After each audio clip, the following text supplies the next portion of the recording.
Welcome back to the Roundtable Real Estate Simplified. Every week we have RIBLOGGER.com here to tell us about the top 5 events here in Rhode Island through RhodeIslandBlogger.com. So without further ado, Jennifer Jaber, welcome back to the show.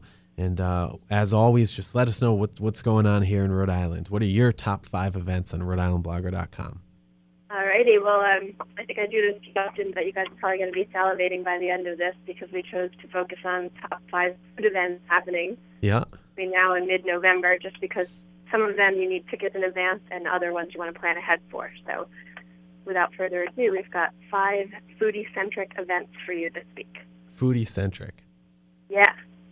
Number 1, the Taste of Southern Rhode Island will take place on Thursday, October 22nd from 5 to 8 p.m. at the Peacedale Mill Complex. It's $40 in advance and $45 at the door. It is a 21-plus event because the night will feature great food, wonderful drinks, and entertainment from various venues in the Southern Rhode Island area. Nice. Following that up starts Narragansett Fall Restaurant Week. It begins on October 23rd and continues to November 1st. It features the area's finest restaurants and cafes. Each participant will offer typically a prefix menu at a set price. Mm-hmm. Other places, like cafes, will just offer promotional deals. It's a great reason to visit one of your favorites, or an even better reason to try somewhere new. Some of the participating restaurants include Trattoria Romano South, 210 Oyster Bar and Grill, food. Fuel Coffee Bar, Coast Guard House, Matunic Oyster Bar, Chair 5 at the Break, Arturo Joe's, and many, many more. But those are a list of wonderful restaurants, all worth a visit, so plan ahead for that one. Taste of Bristol and Beyond will be taking place at Linden Place Manor on October 25th from 4 to 7. It's a spectacular evening featuring restaurants from the East Bay and South Coast. There'll be wineries and breweries to add to the merriment, and all will be taking place at the lovely Linden Place Estate, which is just beautiful, worth a visit alone. You'll enjoy samplings in the ballroom, tented gardens, while you sip on craft beer and fine wines. And the event supports the preservation of Linden Place, so it's a worthy cause and an elegant evening. Tickets are $85 or $75 for members. I was saying that I don't know if you're a sucker for pumpkin in the fall, but I happen to be one of those people who gets right into it.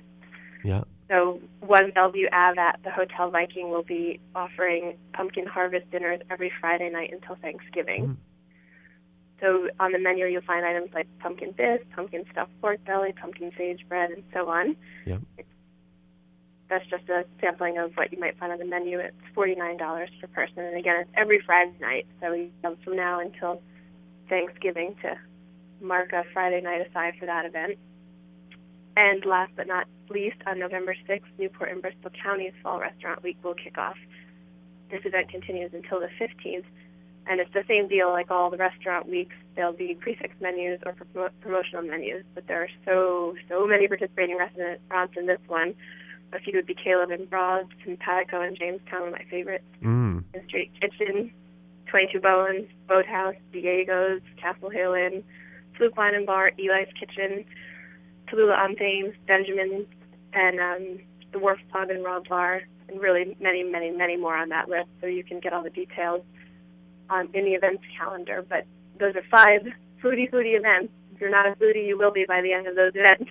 I'm already hungry right now, and you always do this to me, and I'm sure our listeners. Sorry. I bet you the economy gets a little bit of a spike from you talking on here, and all these people that are listening in their cars or at home or whatever, either stop at a restaurant or order out or something, because you're always making us hungry.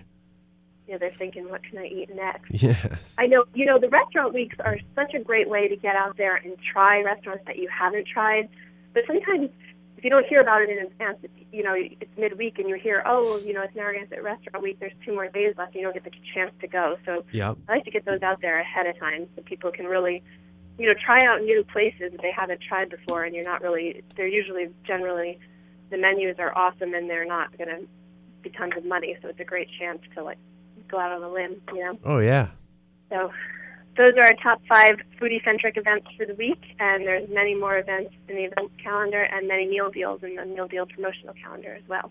Okay, perfect. And where is that? www.riblogger.com. That's right, riblogger.com. It's my favorite place to check out all of the events, especially for, like I always say, for date night or night out on the town with the boys or the girls if you're a girl. And and there's also a ton of family things on there as well. So I think it's important for us to know what's going on in the community. And Jennifer Jaber definitely brings that aspect to the show. Thank you for being a part of the show, Jennifer. And we will hear from you next week.